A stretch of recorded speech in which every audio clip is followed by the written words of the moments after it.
So guys, ano ba sa tingin nyo? Worth it ba magkaroon ng V8 na automatic o mag-i-stick pa rin kayo sa V8 manual pare? So guys, ang goal ng video natin today is to test this rig na naka V8 na automatic pare.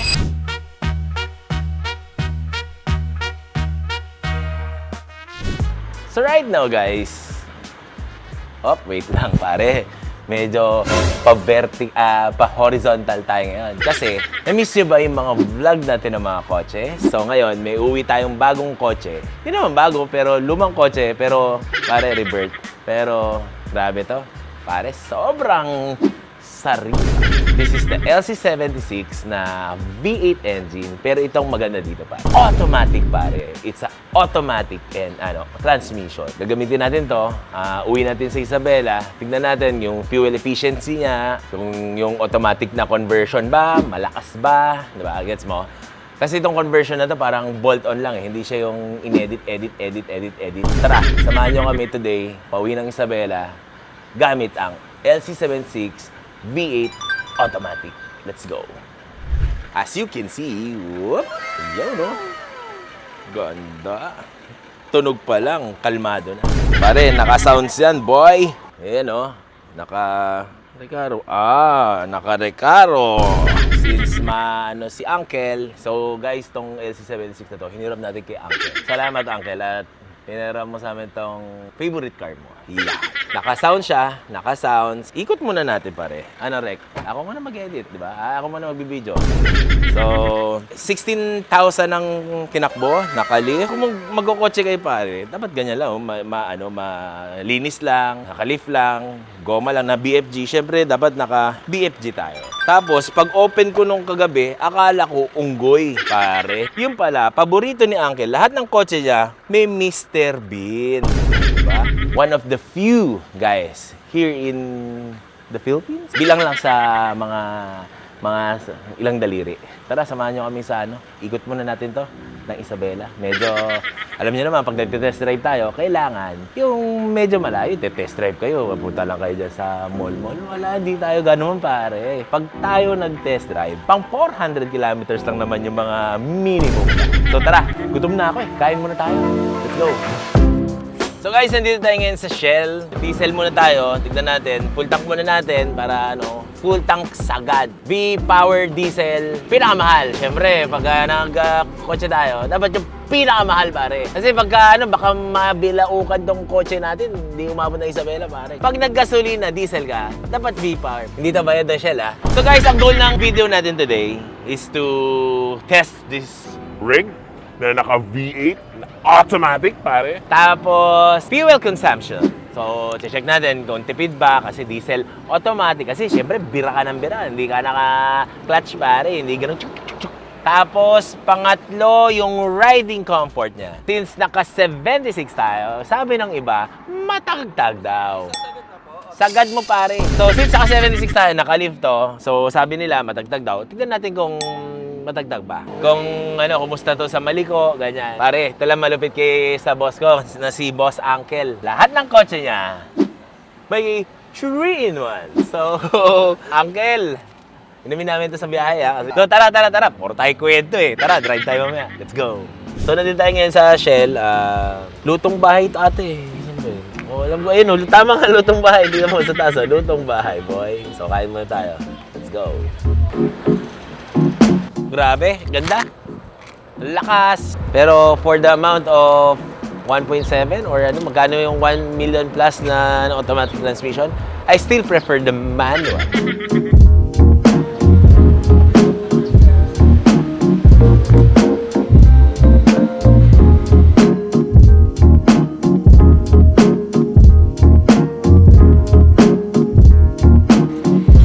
So guys, kain muna tayo with Direk. Si Direk.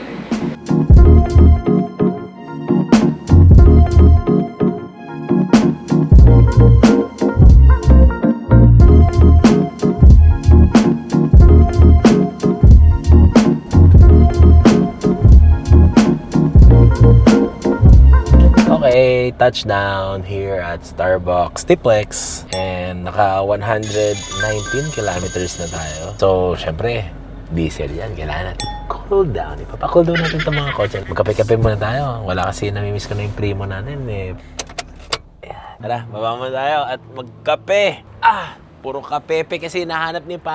So, touchdown, Starbucks. Pare kada, siyempre, pinipicturean natin yung sakyan. Di ba sabi nga nila, pagka lab na lab mo yung mga kotse mo, pagka baba mo ng parking, biglang ganun ka ulit, tapos pipicturean mo, doon mo masasabi na, mahal mo. Mahal na mahal. Hop! Dito na tayo kaagad sa, pare. Sa San Nicolas, pare. Bakit na tayo ng Maliko? Kaya nga parang it's about time to say goodbye, 200. Kasi para sa akin, ito yung mga hinahanap mo, yung lakas, yung liksi, guwapo. No, matagtag talaga, pero, uy! Ito nyo yun? Parang wala lang, di ba? Uy, ganun lang eh. So, guys, ngayon, papunta tayo ng, paakit tayo ng Maliko. And matetesting natin yung yung liksi, yung body roll, ganyan, yung handling sa bundok. Alam mo naman, Land Cruiser, pare, ika nga nila, you can go fast, but my Land Cruiser can go anywhere. Magawa ko ng shirt na gano'n. Supportahan nyo. Actually guys, inuwi natin si Project Nido. Ayusin natin bago natin ibenta, pare. Kasi alam nyo naman, pag nagbebenta tayo, hindi doon sa parang pwede. Si Project Nido, guys, gwapo din naman pala. Gwapo din. Tignan mo, pare, yun yung nagpamahal doon, yung may alambre.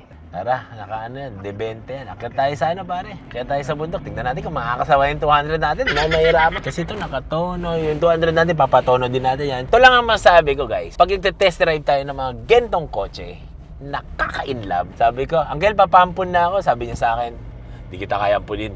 Magastos ka. So, yun. Akit tayo ng samahan nyo kami. B-roll mo, pare. Kaso hindi mo dala yung drone mo, pare. Labas mo lang yung kamay mo, yung human drone na lang, pare. Okay, bye.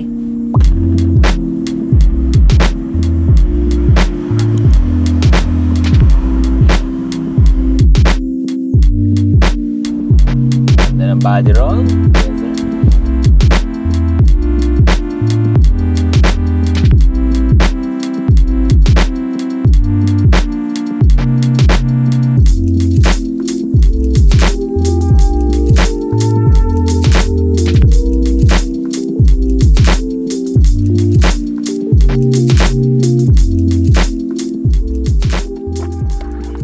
Okay guys, touchdown Sakura dito sa taas ng Maliko. And yung driving comfort niya, it feels like yung Hilux natin. Kasi sabi na to, sobrang tagtag eh.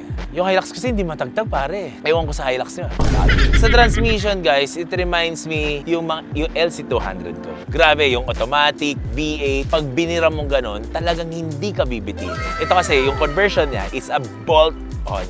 Hindi siya kino-convert ng punta sa right, galing right, hindi pa sa left. Kasi ito, yung ganito sa Australia, may lang talaga sila, kit na para sa mga 76 na V8. Shoutout kay Titan Tech. Titan Tech gumawa ng V8. Lahat ng lumabas ng V8, manual lahat yan. So, yung mga makita mo yung automatic, it's a conversion yun. Conversion ng, I think it's Prado. It reminds me the Prado 150, yung shift knob niya. Medyo hindi naman tayo tinatapon kasi buti na lang, naka-recaro tayo. Yung suspension niya, naka-BB51 pare. So, ayun, by the way, kasama namin si Project Nido. Marami tayong ayusin dyan pare, pero ito yung mga gustong-gusto natin, yung mga nag-aayos ng mga ganyang kotse. So, third stop, check natin yung diesel pare. Ilang kilometers na tinakbo natin? Ang tinakbo na natin is 203 kilometers, 0.7. Buta ka ba? Meron pa tayong almost 3/4. Pwede pa rin. Yung FX ko naka B8.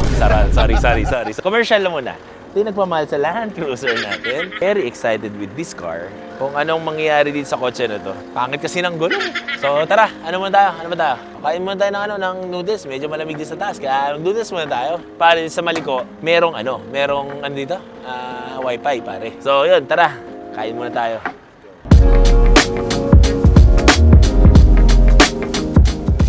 Gusto nyo ba mapanood ang ating YouTube channel? Yan. Medyo yung ito yung mga bagay na nami-miss natin gawin.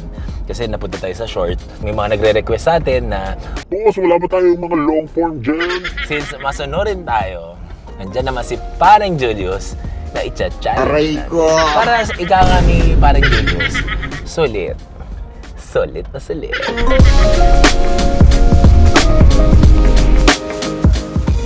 Nakababa na tayo ng maliko. Sa countryside na naman tayo, pare. So, yun, tumatakbo lang naman kami ng 140, 150. Ganun lang naman takbuhan namin. Di ba? Currently, nasa 325 kilometers pa lang tayo. So, nandito na tayo sa Santiago.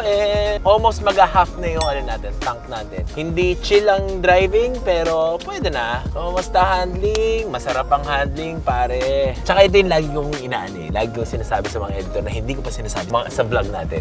Pag ang kotse, syempre, bago yan, excited ka, sarap gamitin. Like yung GTR, guys. Yung GTR ko na, inuwi ko sa Isabela. Tapos, after maganda, ang tagtag. Disclaimer lang, kasi sports car yun. Hindi mo naman talaga Pero kasi meron yung mga sasakyan na, like yung Yaris ko, dinrive ko pa uwi ng Isabela. Ang saya eh. Iba yung excitement niya na dinadrive mo ng manual, ganyan. Kumbaga yun yung mga sasakyan na namimiss ko. Kasi pagka nagkotse ka naman, dapat ganun. Hindi yung masyadong maalon. Medyo parang yung ganun talaga, yung sa Pero okay lang. Though, ito lang masabi ko, yung preno talaga, medyo mahina, no? Tapos, ang ganda pa ng sounds, naka-micro P pa. Kumbaga, for me, sounds, linis, yung walang tint, tapos na-stock na gulong, hindi naman stock na gulong, naka-BFG naman siya. Gwapo lang. Aussie. Katulad nga sabi nga ng, ni Uncle, sombrero niya, Austrel. Okay guys, touchdown, Kawayan. Testing yung lubak dun Parang for 360 kilometers na tinakbo natin mula Banawe hanggang Kawayan City sa Banawe, Quezon City. Ayan, 360 kilometers, may bundok, ganyan. Hindi naman nakakapagod. It's because of the Recaro, the suspension, naka-B51 tayo. Plus the BFG tires, guys. So, BFG! Baka naman! Yung diesel natin is kalahati na. Back to the home base parts. Sorry! Merong sumisilip. Dalawa. Yin yang. Panda. So, ayun guys. Nandito tayo ngayon sa, Mad Monkey na. And back to our home base. Naka 360 kilometers tayo. Half tank. Malakas sa makina. Hindi tayo nabitin. This is the last edition ng V8. Kumbaga para sa akin, kung may extra pera ako at gusto ko nang hindi ako mapapagod, mag-manual, I'll go for the automatic transmission. So guys, ano ba sa tingin nyo? Worth it ba magkaroon ng V8 na automatic o mag-i-stick pa rin kayo sa V8 manual pare? Comment nyo sa baba kung sino yung mapipili natin, bibigyan natin ng LC jacket. So, this will end my vlog and see you on the next vlog. Let's go!